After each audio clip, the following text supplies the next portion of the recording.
Right, breaking news చూస్తున్నాం. నిజామాబాద్ ప్రాంత పసుపు రైతుల చిరకాల వాంఛ నెరవేరిందన్నారు ఎమ్మెల్యే ప్రశాంత్ రెడ్డి. పసుపు బోర్డు కళ నెరవేరినందుకు జిల్లా పసుపు రైతులకు శుభాకాంక్షలు తెలిపారు. పసుపు రైతుల సుదీర్ఘ పోరాటంతో పాటు నాటి ఎంపీ ప్రస్తుత ఎమ్మెల్సీ కవిత కృషి వల్లే నిజామాబాద్లో పసుపు బోర్డు ఏర్పాటైందని చెప్పారు. బీఆర్ఎస్ ఎమ్మెల్యేలు అనేకసార్లు సంబంధిత కేంద్ర మంత్రులతో పాటు ప్రధానమంత్రిని కలిసి పసుపు బోర్డు ఏర్పాటుకు విజ్ఞప్తి చేశారని గుర్తు చేశారు. పసుపు బోర్డు ఏర్పాటు కోసం కవిత అనేకసార్లు పార్లమెంట్లో పోరాడారని తెలిపారు. ఎమ్మెల్యేలతో కలిసి పసుపు పండించే రాష్ట్రాల సీఎంలతో కేంద్రానికి లేఖలు ఇప్పించడం కోసం కవిత కృషి చేశారని గుర్తు చేశారు. నాటి పోరాటాల ఫలితంగానే పసుపు బోర్డు ఏర్పాటు కల ఫలించిందన్నారు ప్రశాంత్ రెడ్డి. ఇప్పటికైనా పసుపు కనీస మద్దతు ధర క్వింటాలకు 15,000 ఉండేలా చూడాలని కేంద్ర రాష్ట్ర ప్రభుత్వాలకు విజ్ఞప్తి చేశారు. జిల్లాలో పసుపు ఆధారిత పరిశ్రమలు ఏర్పాటు చేసి ఇక్కడ యువతకు ఉపాధి అవకాశాలు లభించేలా చూడాలని కోరారు.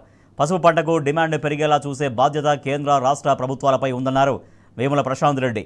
అటు పసుపు బోర్డు నూతన చైర్మన్గా నియమితులైన పల్లె గంగారెడ్డికి శుభాకాంక్షలు తెలిపారు.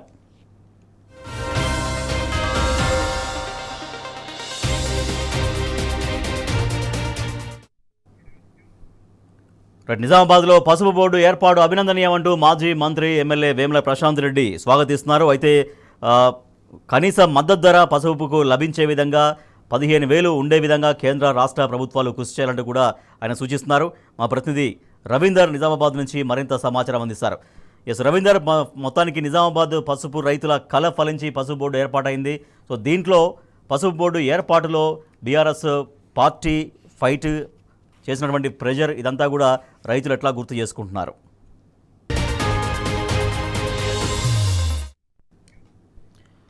నిజామాబాద్ ప్రాంత పసుపు రైతుల చిరకాల వాంఛ నెరవేరింది. అక్కడ పసుపు బోర్డు ఏర్పాటు జరిగింది. అయితే పసుపు బోర్డు ఏర్పాటు కోసం నాటి నిజామాబాద్ పార్లమెంటు సభ్యురాలు నేటి ఎమ్మెల్సీ కవిత చేసినటువంటి కృషిని అక్కడ రైతులు కూడా గుర్తు చేసుకుంటున్నారు. జిల్లాలో పసుపు ఆధారిత పంటల్ని ఇంకా మరింతగా ప్రోత్సహించే విధంగా పసుపు పంటకు మినిమం ప్రైస్గా కనీస మద్దతుగా 15,000 వచ్చే విధంగా రాష్ట్ర కేంద్ర ప్రభుత్వాలు పనిచేయాలంటూ కూడా మాజీ మంత్రి ఎమ్మెల్యే వేముల ప్రశాంత్ రెడ్డి రాష్ట్ర కేంద్ర ప్రభుత్వాలకు సూచిస్తున్నారు. మా ప్రతినిధి రవీందర్ నిజామాబాద్ నుంచి మరింత సమాచారం అందిస్తారు. రైట్, నిజామాబాద్ రైతులు ఎప్పటి నుంచి ఎదురు చూస్తున్నటువంటి బోర్డు ఏర్పాటైంది రవీందర్. సో రైతుల ఆనందం ఎట్లా ఉంది, రైతులు ఏం చెప్తున్నారు? రాజేష్, నిజామాబాద్ ప్రజల చిరకాల వాంఛ నెరవేరిందని చెప్పవచ్చు. బీఆర్ఎస్ పోరాట ఫలితమే.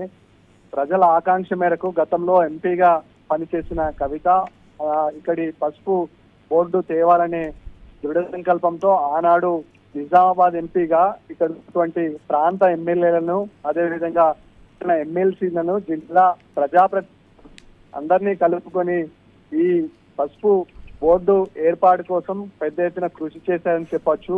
ఆ కృషి ఫలితమే ఇవాళ ఇక్కడి నిజామాబాద్ ప్రజల చిరకాల వాంఛ అయినటువంటి ఈ పసుపు బోర్డు ఏర్పాటు కావడం, అందుకు అనుగుణంగా అనేక కార్యక్రమాలు బీఆర్ఎస్ పార్టీ అంది వచ్చిన ప్రతి అవకాశాన్ని కూడా యూజ్ చేసుకుందని చెప్పొచ్చు.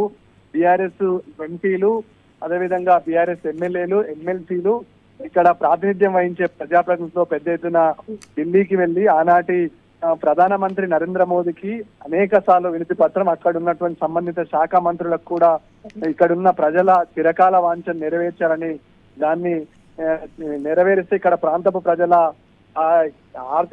ఆర్థిక స్వావలంబన కోసం ఎక్కువ మంది ఇక్కడ కరీంనగర్ బెల్ట్ లో ఉన్నటువంటి నిజామాబాద్, పాల్కొండ, ఆర్మూరు పరిసర ప్రాంతాల రైతుల కళ నెరవేరుతుంది. ఇక్కడ అంతర్ పంటగా ఉన్నటువంటి పసుపు పంటను పైర్ పంటగా మార్చిన తరుణంలో గతంలో తెలంగాణ ఉద్యమ సమయంలో నుంచి ఇక్కడ పసుపు బోర్డు ఏర్పాటు చేస్తుందనే అభిప్రాయం సర్వత్రా వ్యక్తమైంది. కానీ అందుకు అనుగుణంగా ఆనాటి సమైక్యాంధ్ర పాలకులు సహకరించకపోవడంతో స్వరాష్ట్రంలో తెలంగాణ రాష్ట్రం ఏర్పడిన తర్వాత ఇక్కడ ప్రాతినిధ్యం వహించినటువంటి ఆనాటి ఎంపీ కవిత కృషి ఫలితమే ఇవాళ పసుపు బోర్డు ఏర్పాటుకు నాంది పలికిందని చెప్పవచ్చు. పసుపు బోర్డు ఇవాళ మ్యూచువల్ గా ప్రారంభం అయింది. ఈ నేపథ్యంలో ఇక్కడ అనేక మంది రైతులు సంతోషం వ్యక్తం చేస్తున్నారు, ఆనాటి రోజులను గుర్తు చేసుకుంటున్నారు. ఎంపీ పసుపు బోర్డు రావడం వల్ల రైతులకు వచ్చేటువంటి అదనపు ప్రయోజనం ఏం జరుగుతుంది? అక్కడ దాదాపుగా ఈ పసుపు బోర్డు ఏర్పాటు చేయడం వల్ల డిమాండ్ కు తగ్గట్టుగా సప్లై ఏర్పడుతుంది. ఇక్కడ ఉన్నటువంటి ఇంత మొదలు ఈ పంటకు ఏదైతే అంతర్జాతీయ మార్కెట్ ధర నిర్ణయించాల్సిన అవసరం ఉంటుంది, కానీ ఇప్పుడు ఆ పరిస్థితి లేదు. మీరే ధర నిర్ణయించుకోవడానికి అందుకు అనుగుణంగా ఓ బోర్డు ఉంటుంది. ఆ బోర్డు నిజామాబాద్ జిల్లా కేంద్రంగా ఉంటుంది. దీనికి ఆ బోర్డు అనుగుణంగా పనిచేయడం జరుగుతుంది. ధరకు తగ్గట్టుగా రైతులే నిర్ణయించుకుంటారో ఆ రేటుకు అనుగుణంగా బోర్డు ఏర్పాటు కావడం వల్ల రైతులు సంతోషం వ్యక్తం చేస్తున్నారు. కానీ మద్దతు ధర ఏంటి అన్న విషయం కేంద్ర ప్రభుత్వం స్పష్టం చేయాల్సిన అవసరం ఉంటుంది. కనీసం 15,000 రూపాయలన్న మద్దతు ధర ప్రకటిస్తే బాగుంటుంది. ఆ విధి విధానాలు ఇంకా ఖరారు కాలేదు. ఇవాళనే బోర్డు స్టార్ట్ అయింది కాబట్టి దాని విధి విధానాలు పూర్తి స్థాయిలో పొందుపరిచే ఆస్కారం ఉంటుంది. అందుకు తగ్గట్టుగా ప్రభుత్వ యంత్రాంగం, ఇక్కడ కేంద్ర రాష్ట్ర ప్రభుత్వాలు కూడా సహకరించాల్సిన అవసరం ఉంటుంది. సంబంధిత అధికారులు కూడా ఈ విషయం పైన క్లారిటీ ఇవ్వాల్సి ఉంటుంది.